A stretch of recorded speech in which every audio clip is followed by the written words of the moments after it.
Hello and welcome to the Glamptuary podcast, where we talk about the experiential outdoor hospitality industry and glamping. I'm your host, Bobby Marsden. We are in episode 15 of season 2 of the Glamptuary podcast with Etienne White and Heartsong Farm. This is Etienne's last episode in her single story arc. We are finally at the end of her journey where she has official bookings, and in this episode we are going to hear all about how they went for both her guests and for Etienne. Etienne will also talk about the future plans that she has for Heartsong Farm. So without further ado, let's dive in to episode 15 of season 2 of the Glamptuary podcast with Etienne White and Heartsong Farm.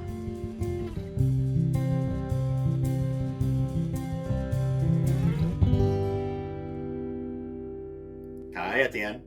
Hi. Well, here we are. Last we spoke, you had some official bookings. I'm assuming they have now had the pleasure of staying with you in your cheese cabin on your farm.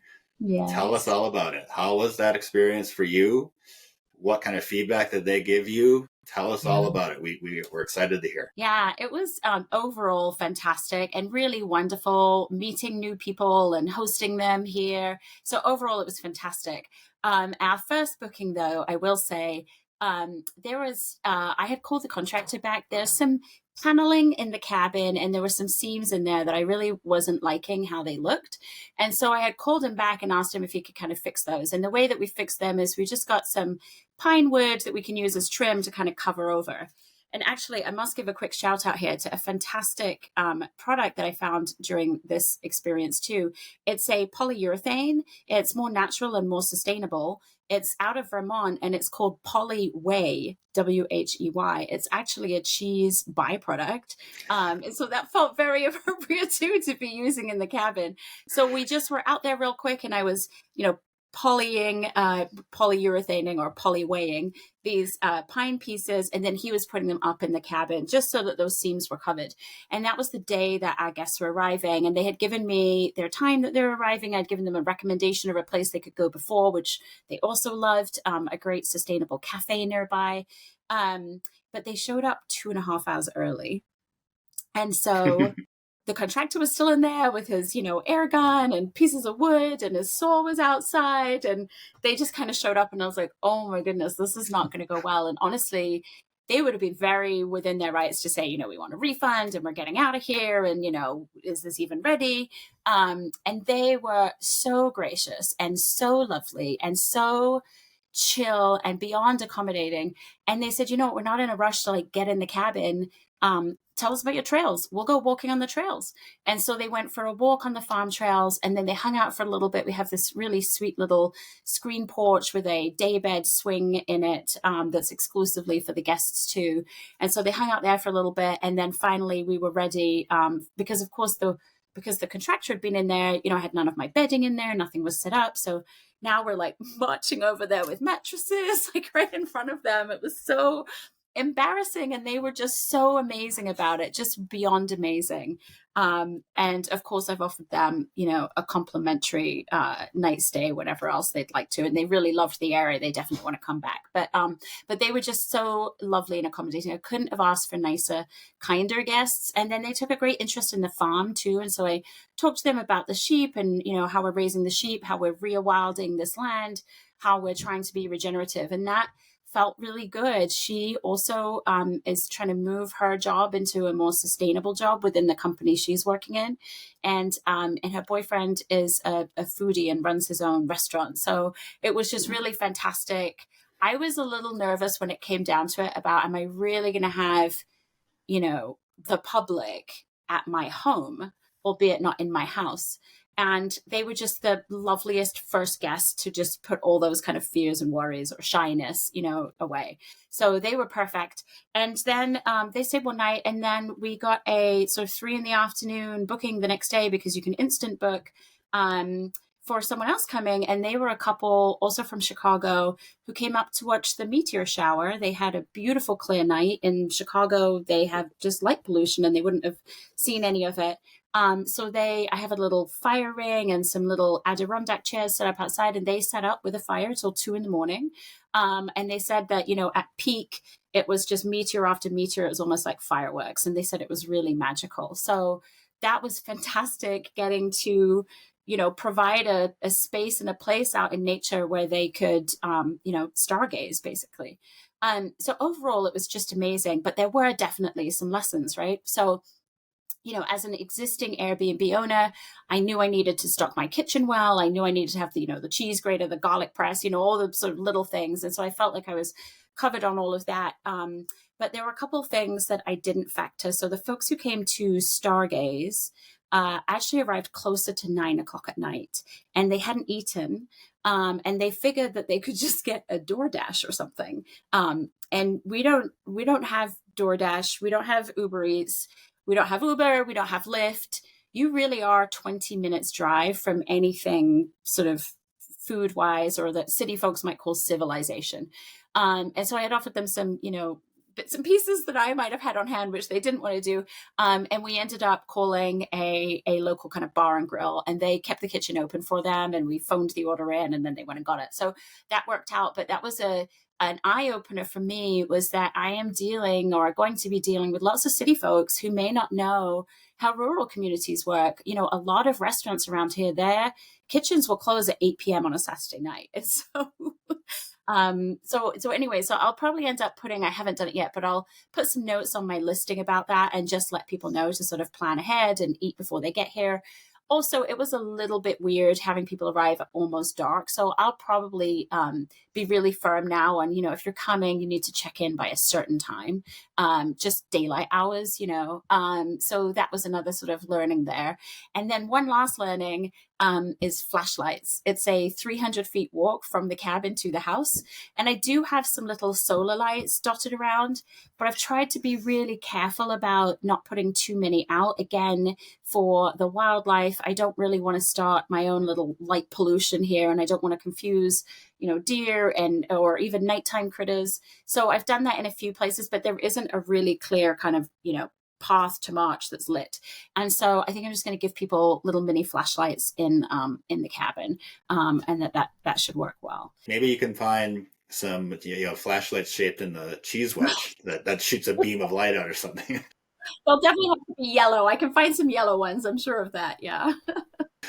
One thing I think you said there that's very interesting is the type of people that would be considering staying in a cheese wedge, or just coming to an OMG category type listing. And generally, I think those people are more explorer types. And so they're probably going to be more open-minded, I would imagine, for the most part, whether they're looking to stargaze or whether they're looking to experience a farm stay. And so I'm not totally surprised that they were more forgiving, with the first couple. Yeah. I mean, obviously, I don't want to be that behind schedule on anything ever again. And to be fair, they had arrived earlier, but still, but yeah, no, they especially, they have this sort of sustainability mindset. And so that to me was just so heartening.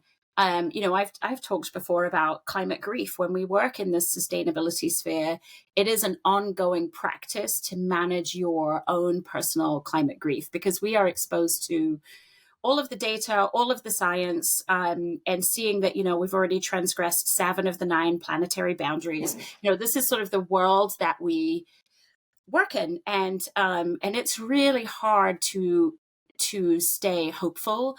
And you can't just kind of hold on to hope no matter what. And, because that can very quickly turn into a sort of toxic positivity, actually. It's almost like you have to move through the most awful bits about what we're going through, find some acceptance, and then say, even if this doesn't work, even if our species is facing certain extinction, here is what I can do. This is the difference I can make. And so it can be really hard work, and it can be really lonely work.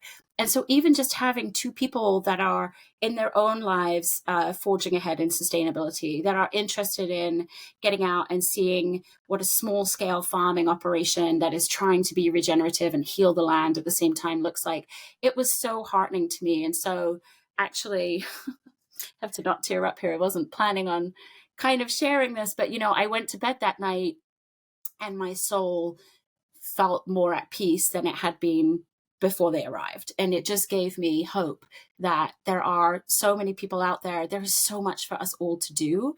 But if we all can, in our own little zone, do the piece that we feel we can contribute to, use the skills that we have to try and push that boulder, just slightly more up the hill, then maybe, we can mitigate against some of these awful challenges we face. And so I went to bed that night with hope in my heart, just for having met them and talked to them about what they're doing. So yeah, it was really gratifying in that sense. Well, that's wonderful. And I think that's one of the rewards, hopefully, that you and anyone else that would open up a Glamptuary can experience, is they're creating something with a purpose in mind, and generally speaking, that will attract like-minded people most often, and you'll get a chance to feel that there is a greater sense of hope because you'll have that sense of community. Yes, it's about community and belonging. And so I think if this property and the experience that we offer here ends up providing that for others, then it will have been successful. Yeah. That's wonderful. Well, speaking of the future, what kind of plans, now that you have all these stays under your belt, you're a veteran in the glamping industry, what kinds of things are you thinking you might want to try after a first season is done, maybe to enhance the options that someone could find on your property, or just the experiences, or what kind of thoughts did you have maybe for next season? Yeah. And it's almost a sort of typical sort of American, like, okay, you did the marathon. Like, when are you running the ultra, right? Like, when are you running your second marathon? And so part of me just wants to remind everyone who's listening, we, especially in social media, we just see people constantly achieving and achieving. I firmly believe that rest is a radical act that you really have to try and embrace, because we live in a society that does not encourage rest. So in the first instance, I'm just going to rest. I'm going to have some bookings come in. I'm going to see what unfolds. There was a point when I was getting up at 5 a.m. and working till 9, when my children were sort of feral, and it was get from the fridge what you can for your dinner. So I'm going to make sure I have good meals on the table for the kids now. I'm going to help get them ready for back to school.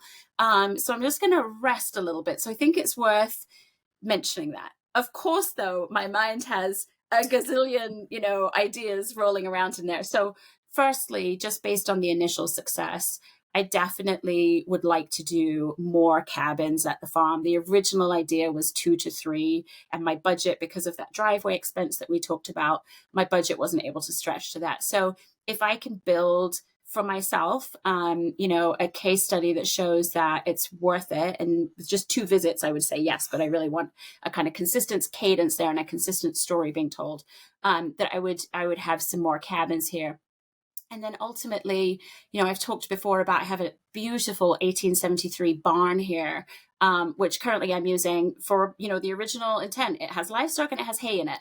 But I would really like to be able to renovate it and convert it and be able to host events here. And then I think my ultimate dream would be to have these sort of they're a little bit siloed. There's some overlap, but these 2 sides of my life kind of come together, where I am a sustainability professional working with, for-profit and non-profit organizations, helping them with storytelling through the climate crisis, the poly crisis that we're in right now. And then on the other hand, I'm this a regenerative farmer, and I'm offering people like a hands-on, lived and real experience on the farm. And I would love to bring those together. And maybe if I set up an infrastructure where I could host executive retreats at my farm, so that leaders can talk, outside of the office environment and outside of their corporate environment about what leadership in the Anthropocene looks like, and help them with transformational leadership opportunities, then that would be the dream, I think. That sounds fantastic. And I'm glad to hear that you have a vision for the future. I'm also glad to hear that you're going to take some rest, well-deserved rest. Thank you. Yeah. Well, I would love to conclude this larger journey that you've been on and that Jesse's been on, which is getting you two together. I would imagine you have a lot to talk about. Jesse also is geared towards nature immersion, sustainability, eco-friendly practices. He's certainly taken a lot of steps to ensure that his property is very eco-friendly, even coming down to the materials that he used to construct pretty much everything on site. And so I think you have a lot to talk about. So the next episode, final episode of this season 2, will be having you and Jesse and myself just sit around and talk like we're chilling at a campfire and reminiscing about the adventure that you've been on and that he's been on and that I've been on and that our listeners have been on. Yeah, that sounds fantastic. And I've been following his journey too, and learning a lot. And I just love that he's in Wisconsin as well. So it would be lovely to just sit there. And I have, already a bunch of questions I want to ask him. And it'd be great to meet and to chat. Thank you for making that happen. Yeah, we'll dive in on the next episode. So congratulations again, Etienne. I'm glad everything is working out the way it is for you. And go take that well-deserved rest. And then we'll see you on the next episode with Jesse. Thank you so much. Thank you. Bye. I want to congratulate Etienne again for a successful first round of bookings. I'm sure she has many more to come in her future. And I want to give a blanket congratulations to both Etienne and Jesse for completing their journeys this summer. It's been a treat to be a part of that and follow along on their journey. We have one episode left, and that is simply where we're going to get Etienne and Jesse together, and we're just going to sit around and have a chat about the summer. To follow along with our podcast and see that final episode, you can do so on our website, which is www.glamptuary.com. Again, that is www.glamptuary.com. You can also follow along on Apple Podcasts, Pandora Podcasts, YouTube. We don't care where you follow us. We just ask that you follow. Thanks so much for being a part of this journey. We'll see you on the final episode.